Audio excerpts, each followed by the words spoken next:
Hello Flosstube and welcome back to another video. I am Ros Clark. This is my home here on YouTube, Ros Clark Craft, and my home here in real life. It's very nice to have you back and it's very nice to be back. Thank you for all the people who have stumbled across the fact that I have posted some videos in the last few weeks after not posting any videos for a long time, and have said how nice it is to see me back. It's really nice to see you too, and to be back in this habit of filming some videos. I've been really struggling with lighting the last few videos. I have got a slightly different setup at home for various reasons, bits of things that fell apart and have had to be replaced with other slightly different things. Yeah, at the moment I'm filming, there's sort of natural light coming from this direction, and that's it. It might get dark really quickly, in which case I might need to change, but at least this way I haven't got awful shadows all over the place, so it'll be a good incentive to try and get on quite quickly. So I've got some notes which I now can't find. First thing I wanted to talk about very briefly, there was a whole video on this last week, but I have had some new releases and I just thought it might be a good opportunity to show you some of those new releases again, but also some of the other Christmassy ones I've got available. So these are all available in my Etsy shop, which you will find linked below. This is Real Tree. This was one of 3 in a series called Stitching Christmas. So that's Real Tree. This one is Scissor Star. That one's been really quite popular.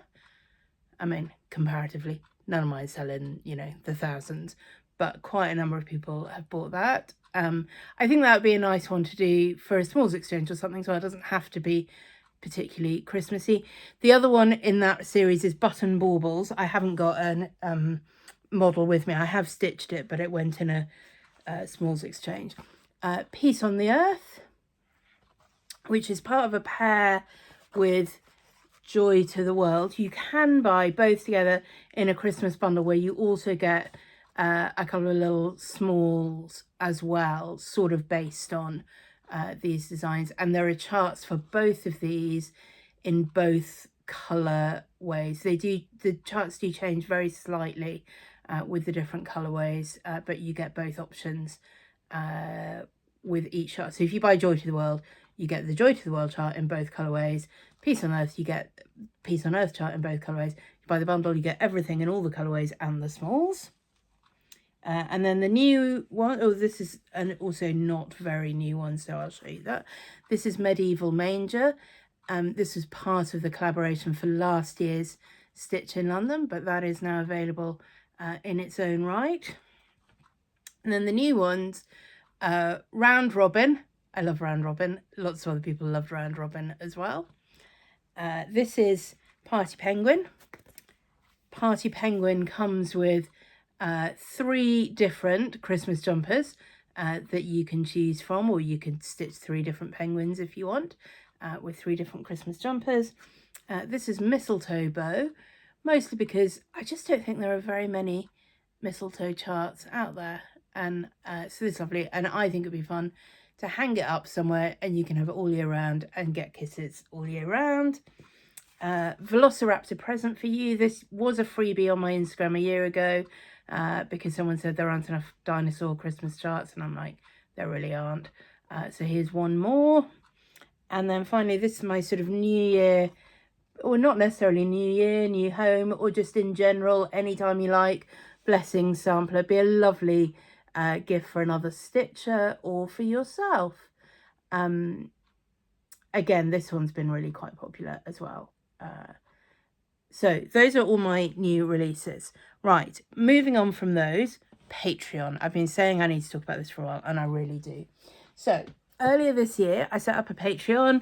It was when I was on my sabbatical. I was feeling really well. I had loads of time and energy and buzzing with ideas. And to be fair, still buzzing with ideas. But I don't have the time and the energy. And I think that the time has come to admit that. So the thing I need to let you know, if you were on the Patreon, you'll know that it's not active at the moment. I would quite like to get back to a point where where some of it's available and you can maybe have free membership or just the £1 membership, that sort of thing. But I really don't want to be taking lots of money from people. I had set the thing to pause multiple times, but 1 or 2 people got caught in that. I think the person who paid most, which is about £10, I have refunded. I need to go through the list and just check. There are a couple of other people who may have overpaid. It was sort of quite weird. I don't really understand what's going on, but some people who may have paid an odd sort of £2 or £3 here and there. If that is you, I will be in touch. I will happily refund that. If you don't want to bother, that's fine. And what I will do is take that money and I will donate it to Médecins Sans Frontières, Doctors Without Borders, which is a charity I've supported for a long time and would be happy to do that. Like I said, I don't think any of them are huge amounts. The total isn't a huge amount, but it's been on my conscience that there are people out there who have been charged money and not got anything, and I really apologise for that. Life has been quite a lot lately, and these things have not been top of my priority, and I'm sorry about that. I would love to get back to a point where I could set up a Patreon and really go for it and do stuff with it, but I think what I'm going to do, because one of the things I really hoped for was that it would be a really good place for the stitch along that I'm planning for next year. I talked about this a little bit last time. I'm going to talk a little bit more about it in a minute. I've just dropped the thing I was going to show you on the floor, but that's fine. But I felt like they would be quite a good place there. But now I'm wondering, so because Instagram hashtags are even less useful than they used to be, because I think apparently you can no longer follow a hashtag even. So, I mean, not content with making hashtags pretty useless by not having just a show me the latest post filter, they now don't even want to let you follow I don't know what they think hashtags are for, but it's not what I think they're for. Anyway, so I'm not sure we can do it very easily on Instagram, but I was wondering about maybe a Facebook page. Let me know in the comments what you think about that. It would be a place where you could talk about, I mean, you know, anything related to my channel or my content or whatever, but particularly for the stitch along, I just think it'd be quite nice to have a place where I could gather together all the different files, because it's going to be quite a complicated thing, and finishing instructions and share different ideas, and other people share their ideas and their progress and ask questions and do whatever. So I don't know, what do you think? Obviously that would be free. It would be, I think, probably a closed group but not a private group, so you'd have to apply to join, but you know, it wouldn't be a difficult thing to join. I'm not imagining it'll be a huge group, but I just think that might be quite a nice way of connecting a bit more over the stitch along. Let me show you, because my plan for November, you may remember, was to be working on the stitch along, and I have done some work on the stitch along, and I've got one little thing, which isn't even a good little thing and is not going to end up in the funnel. It is going to be, is that in focus? Maybe. Somewhere. I can't really see. It's the problem with having really bad eyesight is you can't really tell when something's in focus. There we go. I think that's vaguely in focus. That is going to be a bright copper kettle. The colours are wrong. The shading is wrong. And also the placing on the hexagon is really bad. So, you know, this is not going to be an actual thing that I'm going to use. The placing in the hexagon, I thought I'd left loads of space, but actually I didn't really take into account that quite a lot of that was selvage. So once I cut the selvage off, I was like, oh, it's only just going to fit on. But, you know, it's fine. I'm not going to use it. This was stitched on Zweigart 32 count platinum. And you can see it works really nicely for the hexagon. I've just, you know, finger pressed it into place around one of the templates, and it's perfect. Obviously, this would be further across, and this will be in better colours, and so on. So, you know, this is not by any means a finished design. I haven't even finished the stitching on it. There we go. The handle here will actually be connected to the kettle. in the final thing. Anyway, so I've been working out, not just, I've sort of done the first set of designs, which you can guess which song they were from, which songs I'm going to do, and I've been working out different layouts and different finishing ideas and so on. In terms of the stitch along, you can do it at different levels of commitment. You could literally stitch one hexagon and be like, no, I'm done with that, and I'll give you a finishing idea of what you could do with one stitched hexagon. You might need to have some fabric hexagons to go with that, but you know, not a whole lot. There'll be finishing ideas for if you've done 6 or 7 hexagons, so there'll be 6 sort of images from each song, and also one with a backstitched title.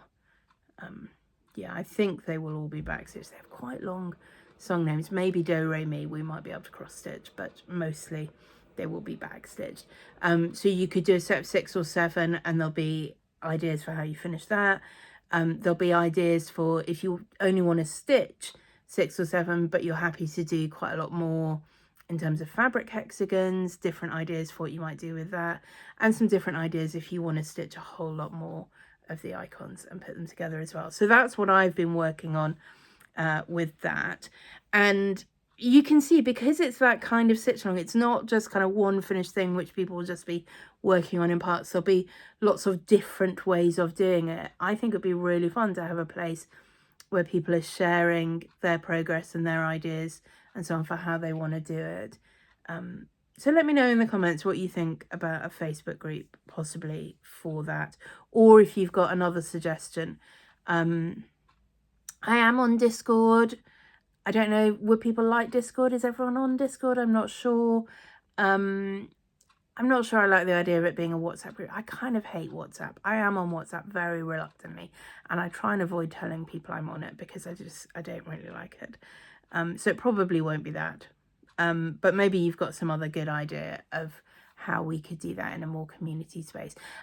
I think what I remember from Patreon is, in order to unlock the sort of community access, you can't do that for free members, because I sort of wanted to do that. And I think you could only do that if people were willing to pay the minimum, which was a $1 a month thing. And so I'm not sure I want to do that. Anyway, that's where we're at with that. And then I wanted to talk about, I've been wanting to talk about this for a while, some thinky thoughts about Flosstube and,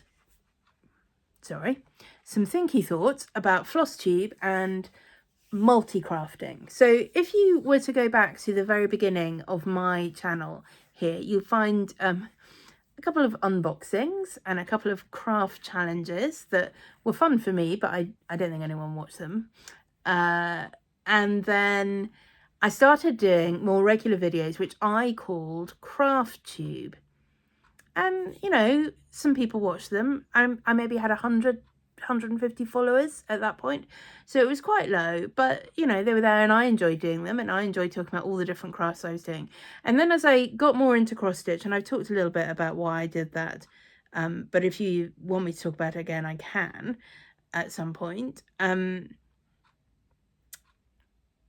started watching a lot more cross stitch, I was like, well, maybe if I make it a Flosstube channel, and then I can primarily talk about my cross stitch and occasionally talk about other bits and pieces maybe, and build an audience that way.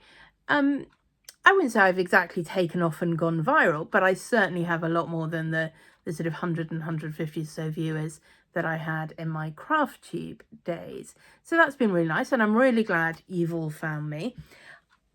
I have noticed, and maybe you have noticed as well, a good number of Flosstubers starting to talk about other crafts, and in a way that's more than just, here's a load of cross stitch, oh, and by the way, I've got a bit of knitting I've done at the end, or a little bit of quilting I've done at the end, in a way that actually takes up as much or even more time in the video.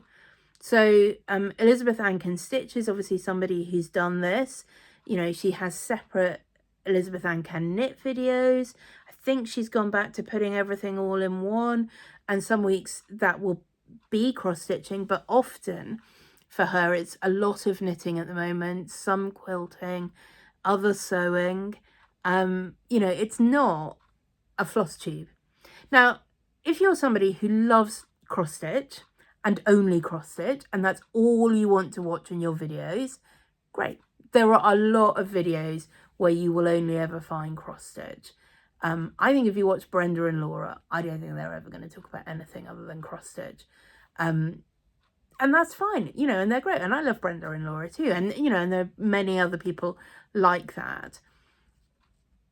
But I want to talk about more than cross stitch. And I'm really excited that there seems to be a growing appetite for that. So what I thought I would do, because I think most of us, well, I don't know. Some people love cross stitching, that's all they love. And I don't want to knock that. I think that's great. Primarily what I love is new things. I love learning new things. I love thinking of new things. I love coming up with new ideas, trying something different. You know, it's part of why I love to design and why I'm really bad at following patterns, is because I'm always like, oh, but what if we did this? Or what if we tried it this way? And so I love lots and lots and lots of different skills. And over the years, I've tried so many crafts and not all of them have stuck. There have been some things that I've done. I thought, yeah, I've done that now. I don't need to do that again. Lino printing. I mean, I've done that more than once. I really don't like it. Printing in general, I'm not great at, but lino printing, it's really not my thing. I love a lino print. I think they look beautiful. I am not going to be doing that. But I do lots of crafting, and I would love to talk about it. And I love the Flosstube channels that talk about lots and lots of different crafts. So I was just going to share with you a couple of my favourites. And also ask for your recommendations if you've been watching YouTube channels, either that have been sort of floss tubes but have merged and sort of broadened out into real multi-crafting channels, or ones that always were multi-crafting channels. I would love to hear your recommendations for those. Here are my two that I've been watching for years and years and years, both of these, and they're both British. The first is The Last Homely House. I can't remember how long I've been watching this, but long enough that when I started, it was pretty easy to go back and watch all her videos. So yeah, quite early on. She really did hit a sort of nerve in the YouTube world. You know, she will tell you she just sort of started sitting in her garden, turned the camera on. I think she was doing some spinning, maybe knitting, and just started talking. Anyway, she now has, you know, a proper YouTube thing telling her she's got 100,000 subscribers, and she has a spin-off channel, which is The Last Homely Garden, and she has a shop and a sort of family-run empire. So Kate, who is the main presenter, is helped by her daughter-in-law, Anna, who does a lot of the camera work and editing and so on. She has people who run the shop. Various of her other children and children-in-law do different things, design things or make things, and feature in the videos quite a lot. And I quite like that. I love her house. It's a house that I would love to live in. It's all higgledy-piggledy and everything's bright pink and bright green and patterned, and, you know, she's not a minimalist. And she, like me, loves trying lots and lots of different crafts. I would say her main crafting love is probably quilting, but she also does a lot of knitting and, as I say, spinning. Sometimes you'll see baking, paper crafting, all kinds of ideas that she'll come up with. And sometimes she'll do videos where she goes and visits other makers. So there's a video in a candle factory, or people who do stained glass. She's done pottery, all sorts of different things. So if you like multi-crafting, I would really recommend it. What I would say is the last couple of years or so, it's become a bit more commercial, in the sense that there's quite a lot of, and you can see this over on Patreon, and you can find this in the shop, and the shop is not cheap. I am not a Patreon member, but you might find that you want to be. You might love it. And it is lovely. I really like her style. I really like the kind of projects that she does. And I recently purchased something from her shop. So this year, some years she does what she calls a Christmas box, and they're full of massively overpriced things that people go crazy for. I mean, they're lovely things, but they are really overpriced. This year she's not done a Christmas box. She's done a lot of sort of, rather than getting other people to make stuff that she's made, or, you know, with her family helping her, and selling them as individual items. And some of those are finished items and some of them are kits. Excuse me. I bought the journal kit. So it's £35. And I would say it's probably just about worth it. Just about worth it. You get a nice sort of glossy printed A4 folder, cardboard folder, which includes all the papers and the sort of base card for the outline, and they're all punched so that you can, sorry, that's my TV just going off behind me. They're all punched, so that's one of the hard things about making a journal, already done for you. So you got all the papers in the card, you got a suitable needle with some twine in it for doing the binding. You get a little bag of scrap fabric and another little bag of scraps of paper, various stickers, some journaling prompts, and an instruction page. So I mean, it's not cheap for what it is, but it's not crazy. Anyway, I bought that, and this is what I have made. So this is the journal cover on the front and on the back. So not enough fabric to do both front and back. Obviously, you could have supplemented it. I have some fabric. I could have supplemented it, but I thought actually I quite like to see some of the paper stuff on the back and fabric stuff on the front. So I sort of worked out my layout. I got some Mod Podge, glued it down and Mod Podged over the top so it's vaguely protected, and then just cut it to fit and rounded the corners. On the other side, so some of these are like the sort of thank you card and bits that were on some of the other papers. Some of these are papers from books. There was washi tape in there.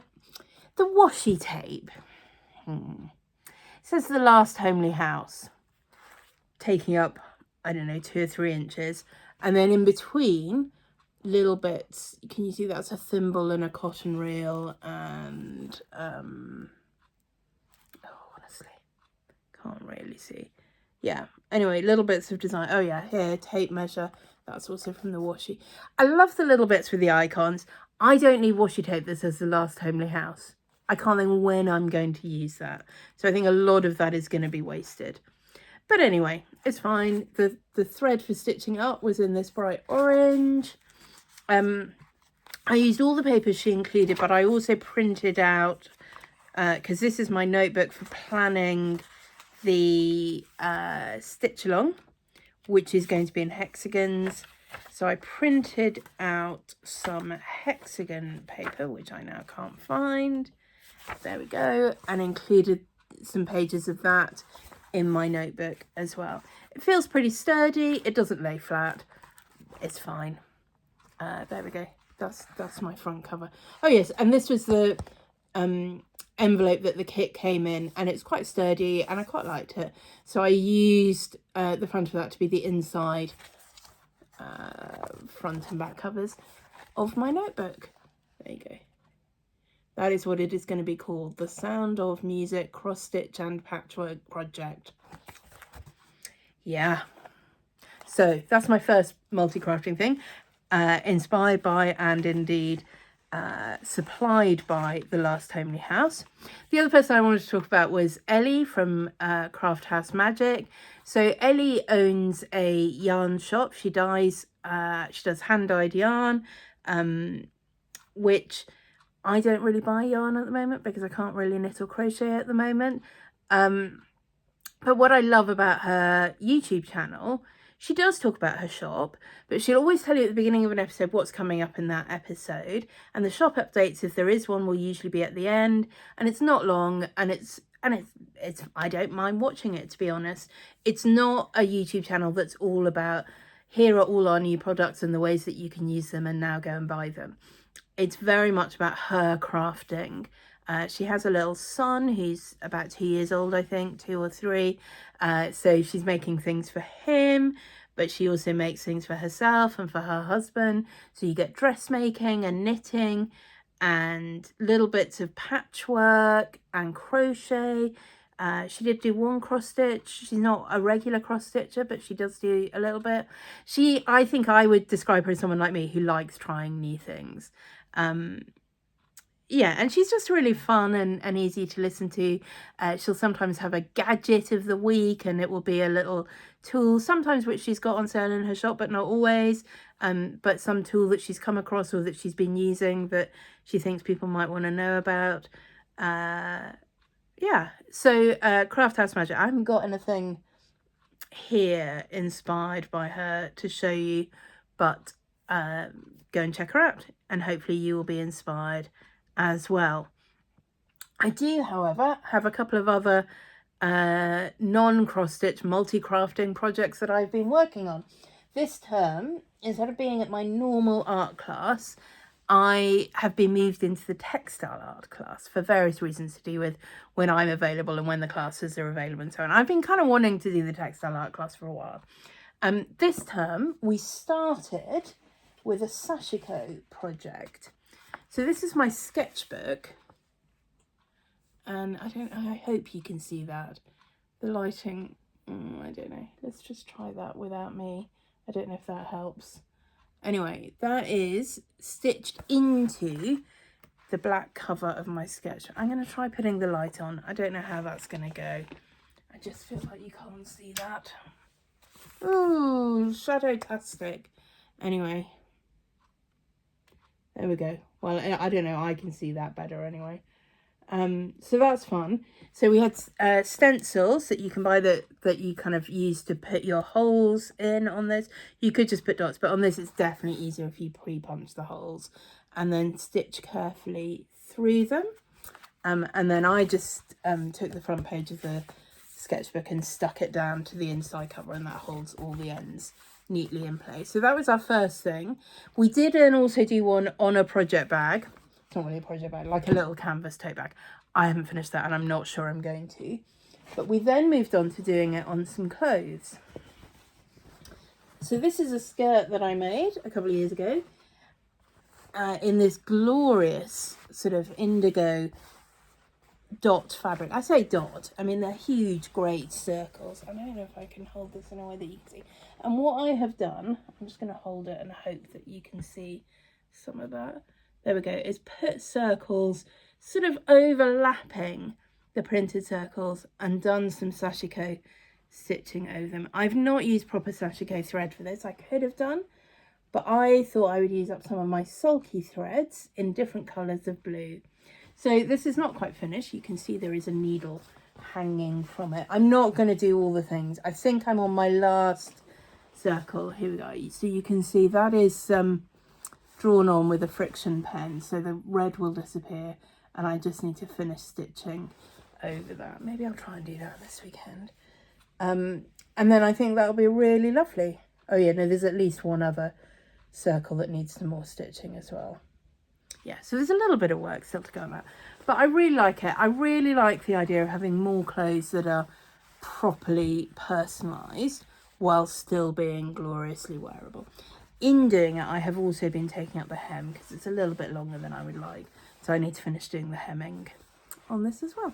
So that's my sashiko project. We were supposed to finish that months ago. Yeah, like early October or something. But anyway, we've moved on. Everybody else has finished theirs and people are wearing their things, and I'm like, okay, well, one day I'll do mine. Obviously sashiko, Japanese embroidery, and so we were tasked with going and finding a textile craft or related craft or thing from some other country. So I found a thing called kayamiya. I'll put some links below. This is a kind of applique, I'm going to say applique, that originates in Egypt. It's thousands of years old, and it was what they used to use. They would have these sort of tents that were made from animal skin, goat skin, I think. And on the inside, they would be decorated. And what they would be decorated with was not patchwork, and it wasn't quilted, but it was applique. So it would just be a sort of plain base fabric with fabrics of other colours stitched onto it in an applique design. applique design. I've watched too many American Flosstubers. What can I say? Talking about, oh, I can't say it at all now. Applique. Yeah, no, it's definitely applique. Anyway, and what I liked about this method, so they still do it, not very many, and sort of mostly for tourists now. There's one street in Cairo, I think it's in Cairo, where this stuff is made and sold. It's always stitched by men. Don't know why, just always is. It can be sort of geometrical, but it can be pictorial. They do Arabic writing in it. It can be vast. You can get little tiny things. And it's unlike a lot of the applique that you see people doing these days on YouTube. It doesn't require lots of precision. I'm not good at precision, and I don't really like precision. All you do with this method is you draw your design onto the base fabric, and then you just do needle turn applique onto the top of it. So mine is not a traditional Egyptian design. This is what I've got to. I am now going to put, say now, I mean who knows when, circles in the middle of my flowers. I think they will be black. Somebody lent me some black fabric because I don't really have that sort of thing in my stash. And then there will be something more. I think I might do maybe some free motion machine embroidery in between, maybe some other panels of colour. I haven't quite decided yet. But anyway, there's quite a lot more work needs to go into this. And then what it's actually going to be, I will interface this and line it and make a cover for next year's diary. It's my 2025 diary. So it needs to be quite sturdy. The diary itself is designed to have a cover. It's, you know, the sort of thing for people who are properly into planners, who have their own sort of leather notebook covers and that kind of thing. And I, you know, might buy one, but I just this year I thought, do you know what, I'm going to make one. So that'll be like the front. So that I do want more on that to make sure it's really sturdy and also really fun. So that is also what I'm working on. There is my Kayamiya project. This is my diary, by the way. It's a new one to me, but I'm quite excited about it. It's called the Chapter 25 Yearly Notebook Full Year Edition B6 from Paper Test Designs. I've not had a Paper Test Designs one before, but I'm quite excited by this. Really nice paper. I think it's probably Tomoe River paper, but I couldn't swear to that.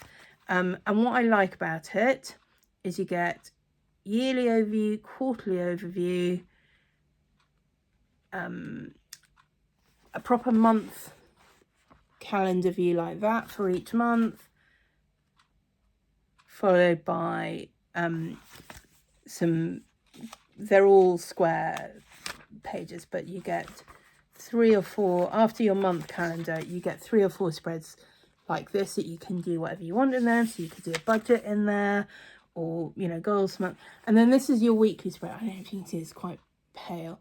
So you've got space here to write in what's happening each day, but you've also got a lot of spread for general things and notes. And you get, again, a couple of spreads like that before you move on to the next week. So I just like that. I like a diary with a lot of room for writing. I really like it because then I don't have to take another notebook. If I'm going to a meeting, there's room in here to take notes. If I'm trying to make an appointment, I've got my appointments place in here. If I'm doing planning out of the week, I've got place to plan it. If I want to put in trackers, I've got place to put them in. I just think there's a lot of space, and I really like it. And then at the end as well, you've got a good chunk after December again of pages, and it doesn't have all those annoying pages full of, you know, underground maps for cities you're never going to visit and holidays in outer Mongolia. It doesn't have any of those things listed. You can obviously put in whatever you want. You've got plenty of pages where you could stick things in or draw tables out or whatever, but it's just got a lot of space to do what you want. It's not a plain notebook that you might start from scratch with a bullet journal, but I think you could do actual bullet journaling in this. So I haven't used it yet. I'm making a cover for it, but I'm quite excited about that for organising myself for next year. So I think that's everything I wanted to say. Please let me know what you think about Facebook group, for the channel generally, but for the stitch along mainly. Please let me know if you've got multi-crafting Flosstube recommendations. I say multi-crafting Flosstube, multi-crafting YouTube recommendations. How about that? Yeah, I think we're done. So I'll be back hopefully, where are we now? Maybe next weekend, but probably the weekend after, with a Flosstube that contains some actual stitching in, but will also contain some updates on my multi-crafting project. And maybe even more multi-crafting projects will have begun by then, who can say. Anyway, I hope you're all well. Advent starts on December the 1st this year, and it will have been December the 1st before I see you again. So enjoy whatever Advent you are planning to do. I've got my lovely Advent calendars, which I'm not going to do a Flosstube. Oh, maybe that's, well, just briefly say I won't do a Flosstube, Flossmas in December. I think people who do that are absolutely crazy.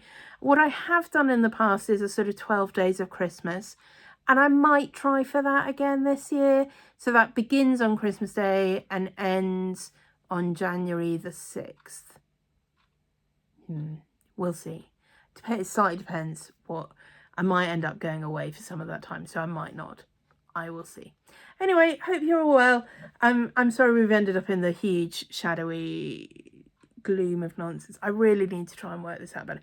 Basically, I think I just need it to be summer all year round, and or fill my floss tubes in the morning. Yeah, that may not happen. All right, see you next time. Thanks for watching. Bye.